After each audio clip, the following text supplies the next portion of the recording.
It's now time for Trivia Tracks with yours truly, Price Robertson.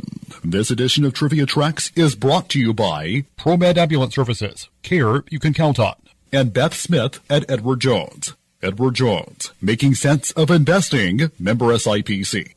Rounding out the list of rock and roll stars who were killed in an airplane crash in Iowa 65 years ago Saturday is the Big Bopper, otherwise known as J.P. Richardson.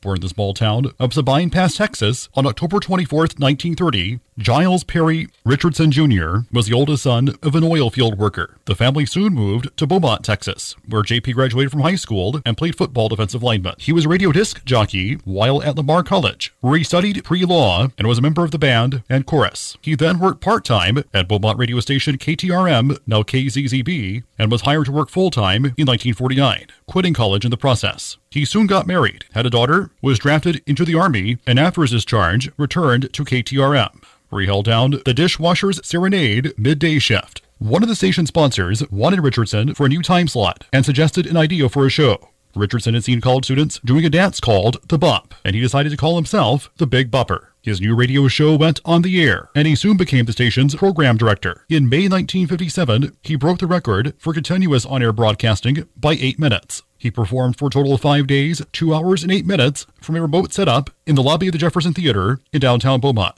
playing 1,821 records and taking showers during 5-minute newscasts. He is also credited with appearing in one of the earliest music videos in 1958, long before such a term existed. He began the musical portion of his career as a songwriter. George Jones would have hit records with White Lightning, his first to hit #1, and Treasure of Love, which charted at #6. Richardson also wrote Running Bear for Johnny Preston, his friend from Port Arthur, Texas. But it was another song, one the Big Bopper recorded himself, that would win him national fame.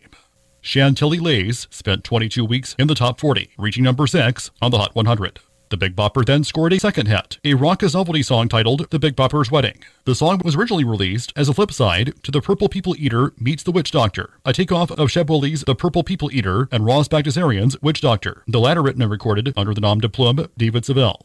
With the success of Chantilly Lace, the Big Bopper took time off from his radio job and joined Buddy Holly, Richie Valens, and Dion and the Belmonts for a winter dance party tour starting on January 23, 1959. On the 11th night of the tour, February 2nd, 1959, they played at the Surf Ballroom in Clear Lake, Iowa. After the performance, Holly, Valens, and the Big Bopper boarded a Beechcraft Bonanza, which crashed following loss of control near IMC. All 4 on board perished, including the pilot, Roger Peterson. J.P. Richardson, a.k.a. the Big Bopper, was just 28 when he died. He is a posthumous member of the Rockabilly and Iowa Rock and Roll Halls of Fame. C3 Entertainment, responsible for managing the rights to the Three Stooges, handles the rights to the Richardson estate through an agreement with the Son Jay's widow, Patty.